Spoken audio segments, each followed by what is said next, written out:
Alhamdulillah dengan kejadian Gus Miftah yang bilang G kepada penjual es teh, banyak sekali kebaikannya.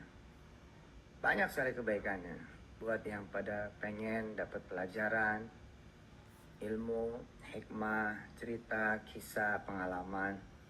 Dan sebaliknya jangan juga kita kemudian ikut berdosa dengan kemudian tidak menjadi bagian dari ilmu, dari hikmah, dari cerita, dari solusi.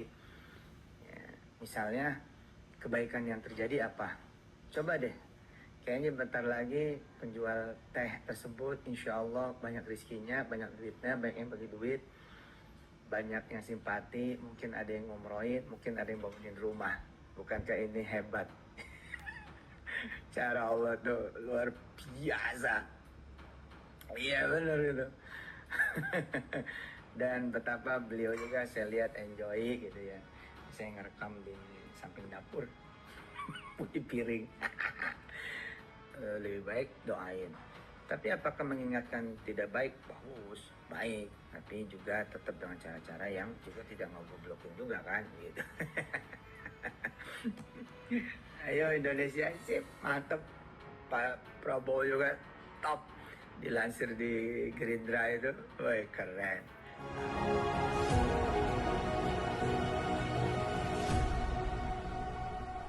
Assalamualaikum warahmatullahi wabarakatuh. Para pemirsa, perbincangan kita di seputar agama yang melibatkan tokoh-tokohnya nampaknya belum selesai. Dalam beberapa hari ini, permasalahan Gus Miftah dan di seputarnya itu tetap mengemuka gitu. Setelah Gus Miftah mengundurkan diri dan pengunduran dirinya sudah diterima oleh Presiden Prabowo. Tapi kita nggak tahu belakangan ada aja tuh yang bersuara lain. Misalnya ada suara lain dari Kiai Sarif Rahmat. Kiai Sarif Rahmat ini malah dia ingin, nggak tahu maksudnya ya, dia ingin mencari siapa yang mengupload video pertama ketika Gus Miftah ngomong yang dianggap tidak pantas kepada penjual es yang bernama Sun Haji, penjual es teh gitu ya. Itu Kiai Sarif Hidayat ini kan sering ya di televisi, khususnya di apa tuh TV One gitu. Dia dulu tuh sering tampil di situ dengan kumis tebalnya. Nah, kemarin itu agak lain aja ya dari yang lain. Orang-orang kan lagi menyerang Gus Miftah. Dia itu kesannya itu nampak membela Gus Miftah. Kenapa gitu? Kita juga nggak tahu. Tapi ya kalau kita lihat Sun Haji itu kan dapat keuntungan yang banyak dari kasusnya dengan Gus Miftah. Keuntungan pertama ya dia telah mendapat uang 100 juta. Keuntungan kedua, di rumahnya akan diadakan pengajian oleh Gus Miftah dan akan bersalawat. Keuntungan ketiga, dia diterima sebagai anggota Banser. Jadi Banser rupanya juga ingin dapat lah gitu. Yang keempat, dia dapat gerobak baru untuk jualan. Yang kelima mungkin nanti dikasih oleh Gus Miftah itu hadiah umrah. Nah yang lain nampaknya kepingin juga gitu. Tapi di sisi yang lain, misalnya Kiai Sarif Hidayat, nggak tahu dia pingin apa gitu. Harusnya ya dia harus mengemukakan apa pengen juga mendapatkan uang yang lebih banyak dari yang didapatkan oleh pedagang es teh Pak Sun Haji gitu. Kita nggak tahu. Tapi ini aneh saja gitu. Yang kedua, yang juga nongol di saat seperti ini adalah Yusuf Mansur. Cuma komentar Yusuf Mansur nggak jelas gitu. Dia pro atau kontra, ya nggak jelas. Pokoknya dia kepingin mendapat panggung gitu. Tapi tentu saja tidak ditanggapi oleh jamaah. Karena habis ini orang akan mengarah kepada Yusuf Mansur. Karena dia juga mengungkapkan kata-kata yang tidak pantas lalu mengambil keuntungan dari cerita dakwah. Ya kan? Jadi kalau kita lihat Kiai Syarif Rahmat ini dengan Yusuf Mansur, harusnya Kiai Syarif Rahmat bersikap yang lebih jelas. Dia membela siapa? Misalnya ya, jangan keduluan oleh situasi. Orang udah ribut, Gus Miftah sudah nangis-nangis, lalu di pengunduran dirinya diterima oleh Presiden Prabowo, baru Kiai Syarif muncul gitu. Harusnya sebelum itu dia menjelaskan. Ini problem ini. Kemudian kita lihat lagi ketika sikapnya terhadap Yusuf Mansur juga nggak ada. Dan sebagian ulama-ulama dan kiai kita nggak ada sikap. Harusnya kan sebagai penjaga moral gitu. Atau gawang moral, dia harus menjelaskan sikapnya. Misalnya terhadap Yusuf Mansur. Yusuf Mansur itu akan merajalela dulu tuh kalau kiai-kiai ini ada sikapnya. Ini kan enggak. Malah Habib gitu kan. Habib memuji-muji Yusuf Mansur dengan cerita sedekah. Padahal cerita sedekah, cerita sesat. Cerita sesat aja. Lalu dengan hasil cerita Yahanunya itu, dia mengumpulkan uang yang sangat banyak. Menurut pengakuan Yusuf Mansur, asetnya lebih dari 4 triliun. Kan itu harusnya diperiksa itu. Dari mana? Ya kan? Kiai-kiai harusnya menyatakan sikap. Kalau dia mengatakan yang dibuat oleh Yusuf Mansur itu tidak benar, seperti kita bersikap dalam channel ini, Yusuf Mansur tuh udah dari dulu sudah terkunci, terblok. Sehingga dia nggak bisa lagi mengembangkan jurus-jurus yang mengambil uang masyarakat dengan leluasa. Tapi kiai-kiai kita kan nggak ada sikapnya gitu. Nggak jelas. Bahkan ya ada yang jenggotnya panjang itu. Kita pikir nih, oh ini istiqamah ini.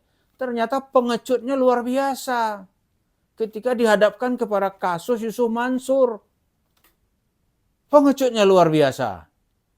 Jadi apa yang ditunggu oleh masyarakat sebagai kelompok penjaga moral? Dia nggak jelas sikapnya. Ya kan?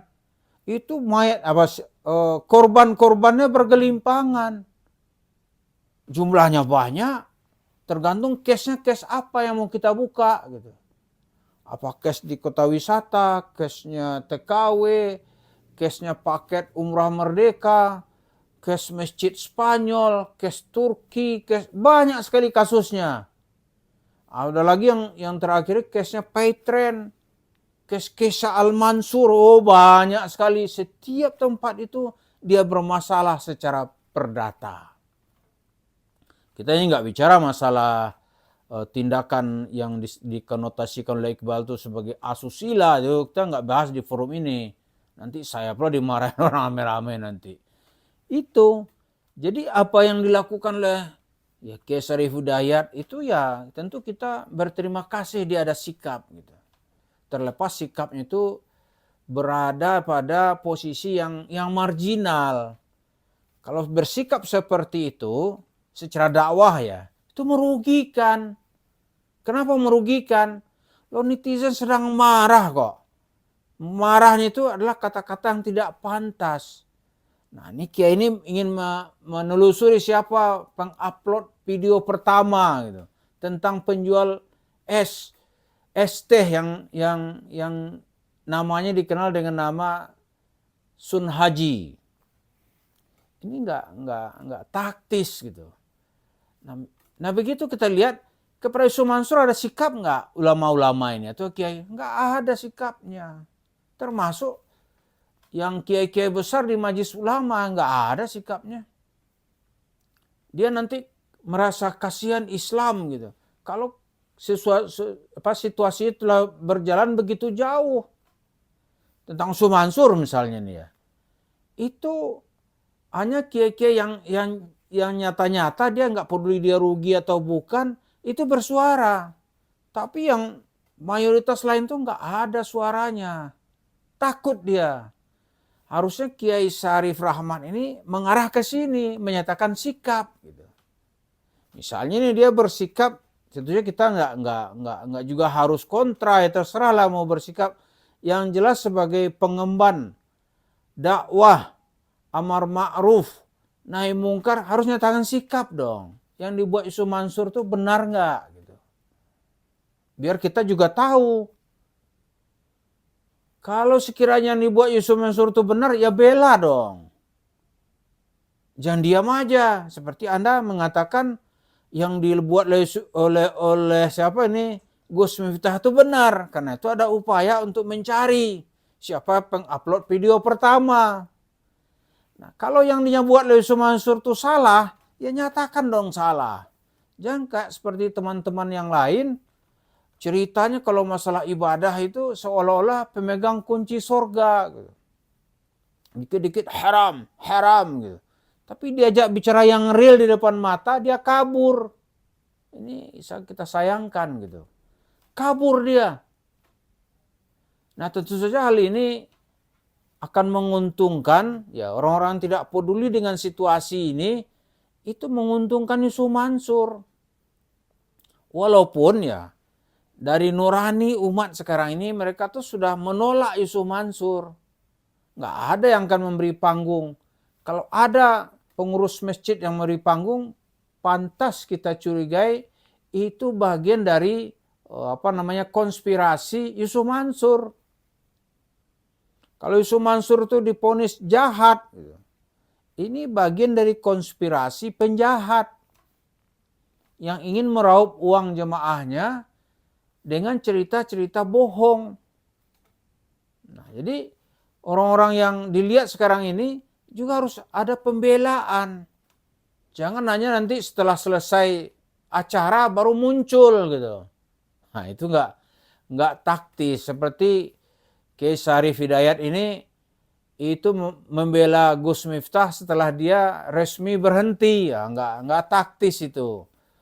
Mestinya hari pertama gugatan muncul itu Anda membela, iya kan? Sekarang udah selesai. Kalau di bahasa kampung saya nih, silat selesai, dia baru perkelahian selesai baru ingat silat gitu. Korban-korban bergelimpangan baru dia tuh cabut senjata, ya nggak ada guna. Nah sekarang yang masih berguna itulah menyatakan sikap kepada Yusuf Mansur, itu masih berguna gitu. Misalnya sikapnya ya kalau dia benar sebagai mubaligh atau ustadz atau kiai atau ulama yang ada ilmu mumpuninya, ya tidak ada pilihan kecuali dia harus menyalahkan Yusuf Mansur. Dia harus menghadang Yusuf Mansur. Kalau nggak begitu ya kita malah meragukan gitu. Dan sikap menghadapi Yusuf Mansur seperti sekarang ini tentu saja masih berguna dan ditunggu oleh masyarakat. Tapi kita membiarkan Yusuf Mansur itu artinya membiarkan umat ini dirampok. Umat ini dirampok oleh Yusuf Mansur. Lalu di hasil rampokan tuh dia petentang-petenteng nanti membangun warung steak and shake. Itulah yang terjadi sekarang ini. Mudah-mudahan setelah Gus Miftah ini, kemarahan netizen ini mengarah kepada Yusuf Mansur, kepada keluarganya, kepada pengelola asetnya, dan orang-orang yang ada di sekitarnya. Mari kita tunggu bagaimana kemarahan masyarakat ini jangan cepat turun gitu. Diarahkan kepada tindakan-tindakan yang mengarah kepada kebaikan umat. Terima kasih. Assalamualaikum warahmatullahi wabarakatuh.